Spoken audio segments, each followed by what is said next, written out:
The podcast you are listening to of Holmberg's Morning Sickness is brought to you by my friends at Eric's Family Barbecue in Avondale. Meet, mesquite, repeat. Trust me on this one. You've had barbecue before, but you haven't had it this good. Eric's Family Barbecue in Avondale, ericsfamilybbq.com. Eric's Family Barbecue has arrived and is simply the best barbecue in Arizona. Come satisfy your taste buds with meats that are smoked over mesquite wood and sides that are made with fresh ingredients and tons of love. They have the best, juiciest brisket, pulled pork, rib sausage, turkey, or everyone's favorite, the Pitmaster sampler that includes all the meat and 4 sides, mac and cheese, potato salad, coleslaw, corn, or beans, yum. And for dessert, try some creamy banana pudding, amazing. Eric's Family Barbecue in Avondale. Meat, mesquite, repeat. Make the trip, you won't be sorry. Dine in or take it to go. Go to ericsfamilybbq.com for more info. Arizona's most funniest morning show. Yeah, exactly. Morning Sickness. I'm listening because I want to. Mornings of 98 KUD. Explaining to the boys that have spent a good portion, like, again, I'm kind of mad at myself about the whole pandemic time wasted, that I didn't do anything with that. Like, if you ever said, hey, you got to be kind of locked up for something for a period of time, and you didn't do anything with that time, you're like, man, when am I ever going to get this opportunity again where I could learn a language or craft? So I decided to I bought a piano, and I'm trying to learn to play it. And last night I was, man, that's hard. I'm not good at this. I know I'm reading notes and stuff, but I'm an idiot. So I've been knocking out Somewhere Over the Rainbow pretty good. Right hand's killing it. The timing of the left hand is like, that's like my another problem. body. I can't find a good left-handed piano. Yeah, no, that's the big thing for you is going to be, your southpaw ways. I think also keys the size of hoods of cars for your fat sausage fingers. Brady has the strangest shaped fingers I've ever seen. They're just thick. And you would have trouble with normal. The normal for go on. For a Wolverine. That's right, for a small woodland creature that had expanded into human size. But yeah, the piano's been, and then there was a wasp in the house last night. And all that happened there was I shut the door of the room I was in, left the wasp in the house with Megan, and then just went to sleep on the couch. I'm not going to fight wasps. I don't know if they're alive. I don't know if she's allergic. You were so proud of me the other night. I freed a wasp from the pool water. Yeah, and you're supposed to. Yeah. You kill wasps in your pool, they let out a pheromone that draws other wasps over. That's why people always have wasps in their pool. They're always dunking them. And it's supposed to bring up like some weird scent when they die that other wasps are attracted to. Really? So, yeah, so that's why when you think you're getting rid of them. Yeah, exactly. You get 2 more every time you kill one. You're like, well, we used to do it at my house when I was a kid with the pool net. We'd drown them. And you drown them in the water, and for some reason it brings in more. Some bug guy told me that. You don't kill them, swat them away. And that's what Snow White does at my house. There's no killing bugs. So it's she gets a magazine, tries to wave it out. Door shuts. You're on your own. I'm going to go watch TV in here and let that thing sting everybody in there. I either get to kill it against a wall or I'm running. And I'm scared to death of them. So I just run away. I locked myself in another room. So she's a catch and release when it comes to bugs?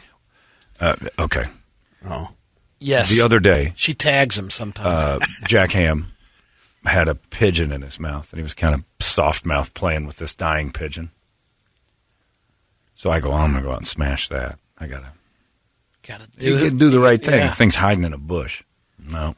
Also, it's going down the gullet if you don't. Well, he doesn't eat them. Oh, he's a leopard seal, plays with him. Jack Ham is a sadistic son of a bitch. He takes birds to the brink of death and then, puts them down. He's a serial killer. Horrible. I've actually watched him pick a bird up. He's fast, and he'll catch a bird. He's got lab in there somewhere. He'll catch it, and he'll run around with it in his mouth, and then give it a little, you can see his eyes squint, give it a little squeeze. And a little pressing. Bird gives out one of those noises, and then he goes, spits it out. That one's done. Finish it off. Finish with this guy. He sucks in the last breath. I'm going to let nature take care of this. Are you sure about that, Jack? Little bird's trying to get up. One wing's flipping. He's running over to a bush, and Jack just watches. I'm like, my dog is a serial killer. He starts by killing neighborhood animals. He's the same thing. Psst, hey, lady. So then Megan will find that and then run off to some bird sanctuary and drop this dying pigeon off. And they're like, thank you very much. And, in the back, they just smash that with a hammer. And give it a chance. I'm like, all right. Turns into one of those old party favors. Now it's just, there's a bug in the house? All right, and I just shut the door. You're not allowed to kill them. I just don't care. All right, that's how you go do the thing you do with it, where you try to trap and release. Just stop it. Mittens is that way with the lizards. And Butchers them. Barely. Oh, it's awful. Just only wants the tail, like a little appetizer, I guess. Yeah. Or it snaps off in it somewhere. Yeah. But they're all... And I just put them up on the wall. Something else will eat it. I take the shovel to Jack's work and look at the pigeon, and it's looking at me like, "Oh, thank you, kind sir." It's like finding a person who's been, being abused in the woods by hillbillies, and they get out to the road and they stop you. And then I'm the worst thing that's ever happened, because I look and they're looking at me like, "Oh, freedom, finally.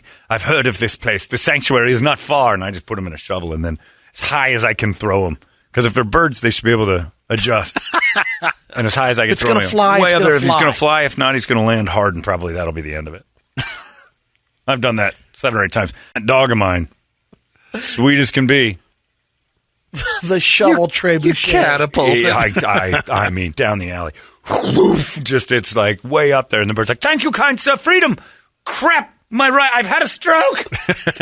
And then he goes, and he lands like a couple 100 feet down the alley, and cats will get him. It's the circle of life. Elton John sang about it. The circle of life. Throw that bird as far as you can. I think that's some of the lyrics. Throw that bird as far as you can. Let the cats have at its dying self. That kind of thing. But yeah, I got a dog that I'm a little worried about. Most dogs do damage. Like they want to. Not Jack.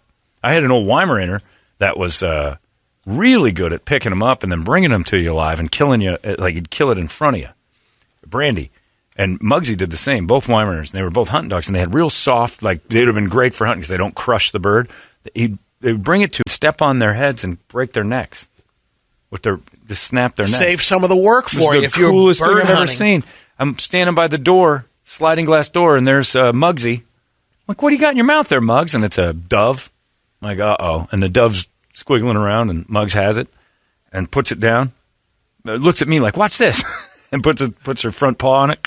Cracks its neck and goes, "It's dead," and then drops it down as a gift. Natural, man, that's amazing. It was unreal. Yeah, never trained, but just one of those dogs that had that instinct. She could catch dove flying. She knew when they were in a bush or something, and she'd stand next to them like, "Oh, she's got one," and they'd jump out and she'd grab it. Like she could grab them out of the air. She was nuts, but nothing like this. This Jack Ham's got me worried. I don't like him sleeping in the house. Like, if he's around me and I'm kind of out. He's going to be standing over you one night. Wake up and have, my jugular half pulled out real soft. I'm like, oh, he's done some work. He's adorable. And he knows his right from his left. I never tried this before. I taught my dog right and left. And it's real easy to do. I saw it on TV once. You can teach him right and left. And now I go to the right. Go to the left. And he knows which way to go. I got to do that with Kirby. Yeah, Kirby will get it. Just say, the big one on the bottom, that point, the left, that shoe that goes that way is your left. The flat one. Does she struggle with that? Some women do. Yeah. She does? She doesn't know left and right? Yeah. What do you do to teach that? Just, repetition. What's been the biggest problem from her not knowing it? Not really applying herself to it. Just go to the left. And it's just, she knows. It's just being lazy in a way. That's not lazy, Brady. Mentally lazy. That's just, it's just not knowing. When you say go to the left and she stands still like, yeah. That's Chinese algebra, old man. I know what you're doing. I think she's at the point where she knows, but... That's what you hope as a father, because she's 13, and now left and right should be. How do you not know your left and right at 13? Pretty much pick that up. She's 12, Brett. Oh, well, then that makes all the difference. Another 30 days, she's... Left? She does, but it's a little tough. Like if you're, right off the bat, turn right or, go there. We could always do it's your other right. You hear that sometimes. You could always do the thumb things like this. This is the L. It's always the L. It's the side. Left makes the L, right makes the backwards L. That's 2 L's, Daddy. And I don't know what a backwards L looks like either. Those look like L's to me. Go turn left. This one? No. How about now? How'd you do that? No. That's 2. Make 3 rights. Well, that's pretty impressive, Brady. You got to get that straightened out. Do like they did in Glory. Take the butt of a gun. Do you not know your left from your right, soldier? And he smashes his foot. This is your left foot. And he crushes his foot. Oh, and he goes, "This is your right foot." And he goes to smash, and he moves, and he goes, "You learn fast, boyo." What side is that, Private Pile? Yeah, right. Yeah, you got to get on that. Riding, whatever you throw. She throws right. I go, "There's your right." But The other does one's she the know left. that? Right. Yeah, she does. I'm not so sure. But under pressure, like a left turn in a car would be baffling. not ready for it yet. You don't think so? No. Yeah, if you put her behind the wheel right now and said, make a left at the light, she wouldn't. She'd have to, it would take a second. Let's see, I right with this one, so it's the other one.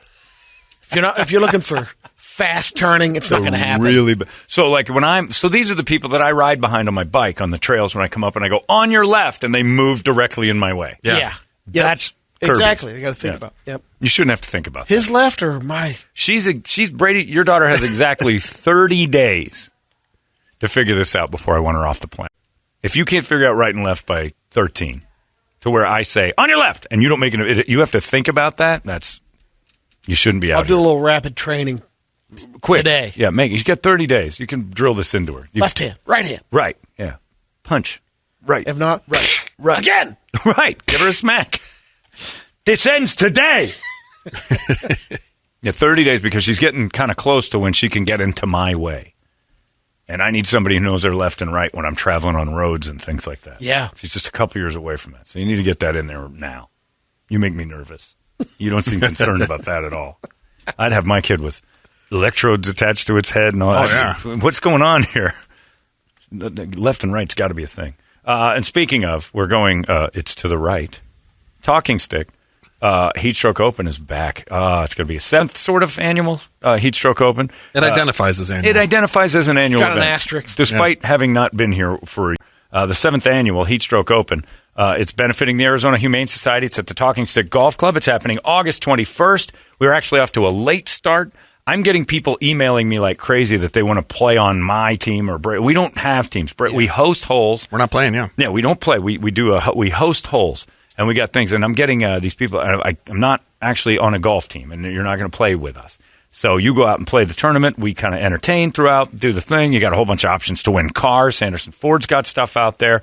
We're giving away longest drive contest. You got the PGA Superstores giving a bunch of things away. Silent auction's going to be a ton of things. So all that, $175 a person. This is a great thing, and we filled this up every year. We're starting late because we weren't sure we could do it. But we're getting it going. And I'm also getting a lot of suggestions about what we can do with the holes. And the most recent one showed up this morning and said, "What do you have Doug Hopkins? He can do one of the holes." And then every time you're about to hit your shot, he comes out with his shirt off and spits in your cup. And I'm like, yeah, that's great advertising for Doug, I think, is to really endear himself to the people by being a Bigfoot who spits in your drink. No. Terrible idea. He comes out, he gropes you, he spits in your glass, and he's topless. I'm like, yeah. And then you're going to really take him seriously. You got to get drunk with Doug for that. He's not just going to do it. And then another person said they wanted, I forgot what it was. Oh, to change like your diaper. He called it the Paul Menchaca hole. Yeah, the guys are, let's do the Paul Menchaca Jr. hole, where Brady pretends to be mentally challenged and needs people to wipe his ass. And I'm like, what? And he goes, and then he sits, and this was the clincher. He sits next to a 5-gallon bucket of dog. Why? Because we get hot in the sun. Okay. That sounds ridiculous. Fun for anybody. So stop with your suggestions on what we can do on the hole. Did enough for that on Father's Day? Hilarious. Yes, exactly. We diapers. changed Toledo's diapers. We didn't have a 5-gallon bucket of poop. It's real. Who wants that? Yeah, it stinks on Brady. Who's going to have fun there? Brady's got to lay on his back and have strangers wipe his ass. Enjoy the rest of your round, guys. Everybody's fine. You're the one who has to sit next to the crap. I know. Time. We got some good stuff, though. And I believe, is it M&P Guns or Mo Money Pawn? Yeah. They're kicking in. They're going to help out with Brett's hole. And they're going to give some stuff away on Brett's hole. And we got some stuff planned for that. You're going to shoot some weapons on Brett's hole. Absolutely. We're going to have a shooting gallery on Brett's hole because he's Italian. St. Valentine's Day Massacre. Yeah, we're going to have a little, firing range practice. Whoops. We was at the range and 3 people died. It was a terrible tragedy. Terrible tragedy. I know what you're talking about. I don't know what you're talking about either. These people. Who's slacking in your foursome? Yeah. He's got to shoot the gun. So we got some gun shooting. We got some target practice. Trying to get the band out there to play on the whole. It's going to be a party, and we're going strong. Ask Hopkins, ask Kevin Ray. We go strong when we Talking Stick Golf Club, August 21st. Foursomes only. Don't go in there. If you can't find friends, come on. Knock it off. That's all I'm saying. Don't tag along. Don't be that guy you don't have 3 friends. You don't have 3 friends, or if you can't find one extra guy, you don't have, come on. And if you're a guy just all by himself, I don't know how to do this without, okay, no, we're not interested in you. 4 at a time only, please. That's not right. I'm a incel. Well, then let this be an opportunity for you to socialize. And that's it. It's August 21st, Talking Stick. And then if you want to stay all night, because we're going to drink all day, golfers, you guys can secure a room at the Talking Stick Resort for $109 that night, which is great. The details are at 98kupd.com. Our friends at Four Peaks Brewing Company are helping us out with this, along with a whole bunch of others. Heatstroke Open for the Humane Society. It's back, and that's more normalcy. For now. Delta variant could ruin everything. There's still always the hope of the Delta variant just destroying everybody's hopes and dreams. You know what I'm going to say? We're having this tournament no matter what. Even if the plague comes rolling through, let's play. Tee times for everybody. I'm fine with that. It's another thing that the variant can do. Clear out some golf courses. The tee times will be a little bit spaced out. You don't have people up your ass. The flood situation's all taken care of. Talking Stick. No problems. That was a new canal long time years ago. Yeah. It can flow. That's right. And it's all good now. That was a long time ago. I forgot about that. Yeah, but it's okay. Brady remembers. Can't say words, but he remembers. And he doesn't know if it's left or right. But Brady's going. He's going. Get there. So get all over that. 98kupd.com. The Heatstroke Opens are coming. And we can't wait to see you guys again. It's always fun. Let's make it great this year as well. It's 98 KUPD. 98. You were right, man. We should do this. 98 You've been listening to Holmberg's Morning Sickness Podcast, brought to you by our friends at Eric's Family Barbecue in Avondale. Meet, mesquite, repeat. Eric'sFamilyBBQ.com.